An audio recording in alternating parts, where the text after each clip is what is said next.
鞭杆可以追溯到古代，在不同的文化中有着不同的使用方法和历史。在中国古代西北，人们夜晚出门要用棍棒防身，所以就喜欢把条状的木材带在身上，这就是西北鞭杆的最初形态。而在古埃及，鞭杆是以连枷为雏形的，被称为年克肯，是一种用木头制成的武器，带有链条或鞭子。这种武器通常被用于打击敌人，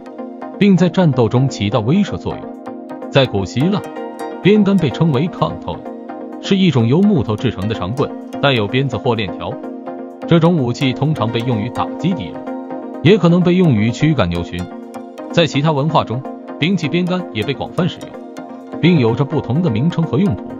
西北鞭杆通常指的是一种来自中国西北地区的传统武器，这种武器通常是一根长棍，长度以练习者的一臂加一肘为一，一头粗叫鞭膀，一头细叫鞭梢，都可以用来打击敌人。西北鞭杆还可能带有鞭子或链条，可以用来驱赶动物或进行攻击。西北鞭杆在中国历史的丝绸之路上曾广泛使用，并在一些军事文献中被提及。由于它携带较为方便，出手隐蔽，打击角度刁钻，招式灵活多变，在陕西、甘肃一带非常流行。鞭杆的威力取决于许多因素，包括其材料、尺寸和使用方法。如果鞭杆由坚固的材料制成，例如钢或硬木，则其威力可能更大。同时，如果鞭杆较长，则可以从更远的距离攻击敌人，这也会增加其威力。另外，如果使用者能够有效地控制和使用鞭杆，则其威力也会更大。鞭杆虽然无刃，主要靠鞭把和鞭梢击打敌人，但长度较短棍更有优势，可以双手持握出招，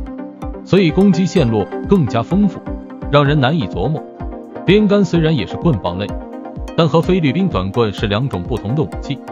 鞭杆通常是一根较长的棍，有粗细变化，可以单手击打，也可以因手持握击打。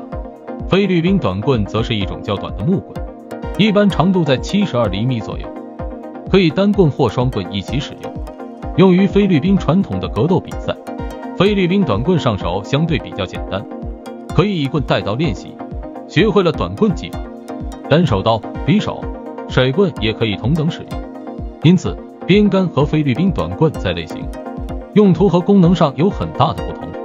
西北鞭杆虽然无刃，不能给敌人造成直接的伤口，但较单刀或者匕首还是有很大的优势。比如，无论是鞭把还是鞭梢，用力点击或戳击时，两端强大的压强，在打击敌人时可能会产生更大的冲击力，贯穿性的力量可以让对方瞬间骨断筋折，这是短刀无法比拟的。再有就是鞭杆通常比较长，